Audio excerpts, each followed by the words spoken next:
On est arrivé à une époque où malheureusement on se compare beaucoup aux autres et là avec le mois du Ramadan, certains ont tendance à faire plus d'actes d'adoration que d'autres.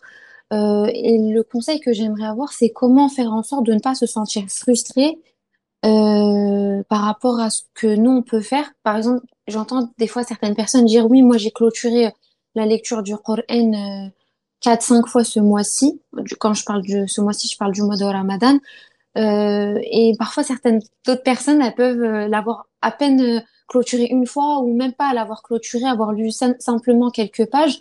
Et justement, j'aimerais avoir des conseils, faire en sorte de ne pas se sentir frustré et rester concentré, nous, dans ce que l'on fait et ne pas regarder ce que les autres ont tendance à faire. D'accord. Est-ce que vous avez visionné la vidéo que j'ai publiée intitulée N'épuisez votre foi? Oui, je l'ai vu, subhanallah, tout à l'heure en plus, Voilà. subhanallah. En Oui, fait, je l'ai regardé. la réponse est à peu près la même chose, la même réponse, mais je vais rajouter euh, encore une petite explication. Déjà, dans cette vidéo-là, n'épuisez pas votre foi. Et aussi dans la vidéo là où j'ai parlé du mois de Sha'ban, encore une autre vidéo là où j'ai parlé du mois de Rajab, j'ai donné ce genre de conseils. Allah, nous pensons que Allah a en fait on peut dire, calculette. Il dit, d'accord, toi, tu as fait 5 lectures, plus, par exemple, 100 prières, plus 30 jeûnes. D'accord, toi, ta place est là. Mais toi, par exemple, Saïd Ali, tu n'as fait qu'une prière de 2 rak'ah, vas-y, sors. Non, c'est pas comme ça. Pour Allah, c'est tout à fait le contraire. J'ai toujours dit, je peux, je donne cet exemple, je peux accomplir 1000 rak'ahs de prière. Je peux réciter 1000 fois le Coran pendant le mois de Ramadan, complètement. Et être dans le feu de l'enfer, une autre personne peut accomplir une seule prière de 2 rak'ahs, réciter un seul verset par jour et être dans le paradis. Ce qui détermine si je suis digne d'être dans le paradis ou je suis pas digne, c'est pas la quantité. D'abord, c'est la qualité. Je ne veux pas dire que celui ou celle qui a récité 5 fois, 10 fois, ça n'a pas de valeur. Bien sûr que non. Bien sûr que non. Mais je veux dire que la personne qui n'arrive pas à faire la même chose ne doit pas être déçue. Parce que c'est pas le critère. C'est pas le critère. L'imam Ali alayhi salam disait que j'effectue 1000 rak'ahs de prière, par exemple, par nuit, où les imams récitaient une lecture complète, parfois par jour, mais l'imam alayhi salam disait que mais vous n'arrivez pas à faire pareil que moi. Moi, je suis différent. D'accord? D'abord, c'est la qualité. Deux, si cet acte d'adoration, peu d'actes d'adoration que tu as fait, t'apporte de la modestie et t'éloigne de l'arrogance, de l'égoïsme, fais de toi une personne humble. Pour toi, ça te suffit. Si 1000 lectures complètes du Coran fait de toi une personne tu es fier de toi. Alhamdulillah, j'ai accompli, j'ai fini, je suis fier de moi. C'est le début de l'erreur. C'est le début de l'égarement.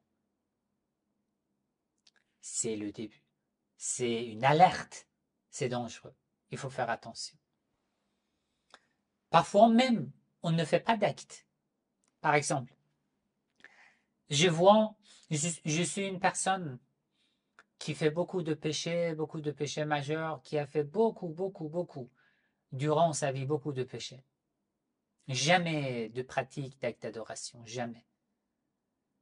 Un jour, je vois des serviteurs de Dieu, je vois des croyants, je me dis si seulement j'étais comme eux. Voilà, une seule phrase, si seulement j'étais comme eux. Si seulement j'étais une personne de bien. C'est fini, c'est fini. À ce moment-là, si je meurs, je serai directement dans le paradis, c'est fini. Je dis tellement sûr avec une certitude parce que ça vient des versets du Coran, des hadiths. D'accord? En un instant, un seul instant, Allah transforme tout. Il ne pardonne pas. Dans ma vidéo, j'ai dit, il ne pardonne pas. Il transforme tes péchés en bonnes œuvres.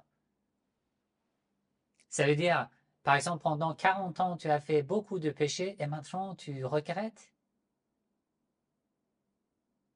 Si seulement j'étais une personne de bien, si seulement je vais essayer de rattraper. Allah considère tous les péchés que tu as fait pendant 40 ans. C'est comme si tu as fait des actes d'adoration.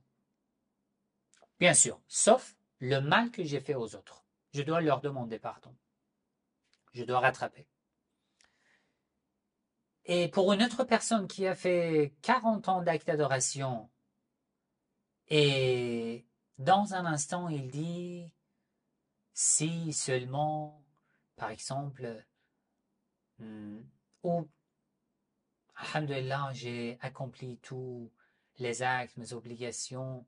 Si seulement je n'avais que ce petit péché, j'étais vraiment heureux. L'imam As-Sadiq alayhi salam a dit ittaqu al-muhaqqarat min adh-dhunub. Ayez peur des péchés humiliés que vous considérez comme peu. Si seulement je n'avais que ce petit péché. L'imam alayhi salam dit ça veut dire quoi ce petit péché? La désobéissance à Allah est petit, peu importe, c'est la fornication ou si c'est juste une mauvaise parole que tu as dit à ton épouse. Le péché, c'est un péché. La désobéissance, c'est une désobéissance à Allah. Les règles dans le jugement de Dieu sont tout à fait différentes. Mais je peux dire que plus je m'éloigne de al-ujb, l'égoïsme, l'arrogance, plus je deviens humble devant Allah, plus j'améliore la qualité de mes actes d'adoration et que je pourrais profiter de peu d'actes d'adoration que je fais. Je pourrais avoir une récompense énorme. C'est ça, c'est pour ça que dans le hadith, les imams alayhim salam disent que al-ujb, l'égoïsme, être fier de soi, est la clé de toute désobéissance. Il y avait beaucoup d'adorateurs dans l'histoire qui, à la fin de leur vie, sont devenus des comme diables, en fait, on peut dire. Il y avait beaucoup de gens, de mauvaises personnes qui avaient commis beaucoup de péchés, qui, dans un instant, sont devenus de meilleures personnes. Les règles de Dieu sont tout à fait différentes. Voilà. Est-ce que c'est clair? Oui, merci infiniment, Saïd. Merci pour Je tout. vous en prie.